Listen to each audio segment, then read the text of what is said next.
Greeting, folks. The cat has been fed, which means we have a few minutes before she comes in and meows at us, so I will speak quickly. We're doing this video for two reasons. The first is that some of you are becoming very, very comfortable with using the quick and dirty approach to solving Newton's second law problems, which is great, except I wanted you to see a problem in which if you tried to use that approach, you would probably find yourself in deep Bandini in fairly short order. The second reason is that you hadn't yet seen a situation in which there were numbers of bodies moving, some of which had accelerations that were different than others. You're going to run into a problem like that in your lab, the double Atwood machine lab, and although this is not a direct parallel to that problem, I wanted you to see a problem that had that kind of a difficulty to it, to see kind of the way you might think your way through it. So here we go. So here is the system. You have M1, you have M2, you've got a couple of pulleys. I've attempted to animate the system for your amusement. I had such a good time doing that I decided I would do it again, but bigger. There are a couple things I want you to notice, though, before I let it fly. To begin with, the pulley and the mass M1 are going to move in conjunction with one another. This is an inextensible string, so whatever the pulley does magnitude-wise, or whatever the M1 does magnitude-wise, the pulley will do. As far as what's going on over here, as the pulley moves to the right, string is going to end up being reeled out. String is going to diminish over on this side. It's going to move around like so. And as a consequence, M2 is going to end up moving to the right. And it's actually going to catch up to the pulley, which means that because the magnitude of the acceleration of M1 and the pulley are going to be the same, the magnitude of the acceleration of M2 is actually going to be greater than the magnitude of the acceleration of both the pulley and M1. And in fact, it's actually going to be twice that of M1. The second thing that I wanted to point out is massless, frictionless pulleys, all they do is redirect the line of the tension. And so the tension magnitude on this side and on this side essentially are going to be the same number. And the same thing here, the tension on this side and this side are going to be the same number.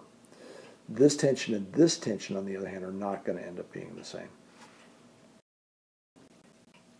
So for those of you who like to read, basically this is just a written presentation of what I just said about why M1's acceleration and M2's acceleration are different and how they're related, and here is sort of the final result about that.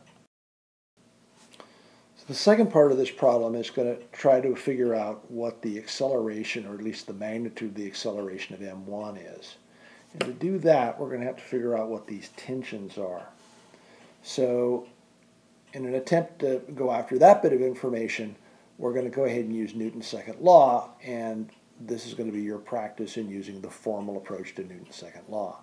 So you start off by giving a little blurb that's identifying which mass you're messing with. We're going to mess with M1 here.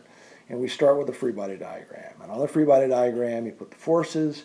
You got tension up, which is right there. You identify it as T1. You got gravity M1G down. The coordinate axes along the line of the acceleration. There are no off-axis forces to worry about, so we don't have to worry about that. And looking at the free body diagram, we sum up the forces along the vertical line. So I've got T1 up, which is positive. Gravity is down, so I have minus M1G.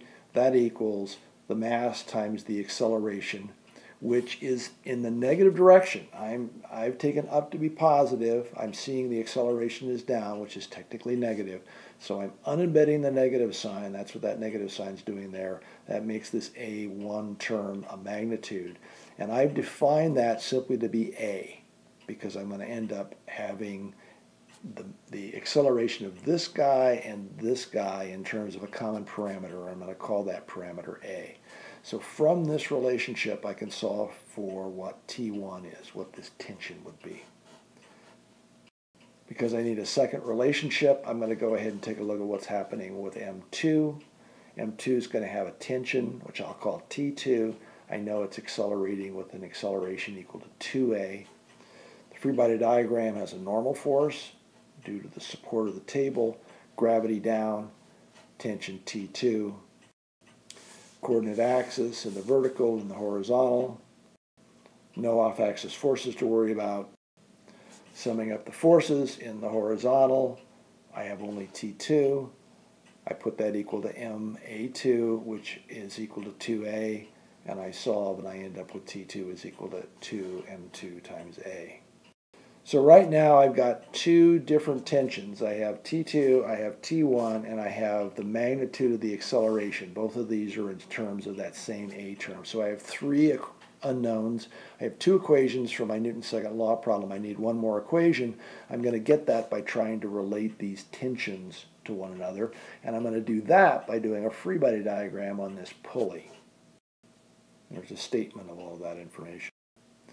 And here we have a tension to the left, T2, tension to the left, T2. So here are two of those, and because they're to the left and I made the right positive, I would make that negative. I have one to the right of T1, which I'd make positive. I put that equal to MA, where the mass of the pulley is assumed to be 0. It's a massless pulley. And from that I get this relationship that 2 of T2s is going to end up equaling 1 of T1. So now it just becomes a math problem. We have this relationship between the tensions. We have an expression for T1. We have an expression for T2. If we simply reproduce this relationship here, if we bring T1 in and put it in like so, and we bring T2 down and bring it in like so, we bring the acceleration terms over, so all the acceleration terms are on one side, the cat, and manipulate, we end up with this expression for the acceleration. So the moral of the story, ignoring the need to find a place where the cat can't find me, you are going to run into situations on occasion where you have more than one body in the system, and in some instances the accelerations are going to be different. You simply have to look at the situation to see what's going on and use your head. But the process, you need to understand the process. If you trust in the process, the formal approach to Newton's second law will not let you down, and it will let you untangle ungodly problems. And that's what we've just done. So have a nice evening.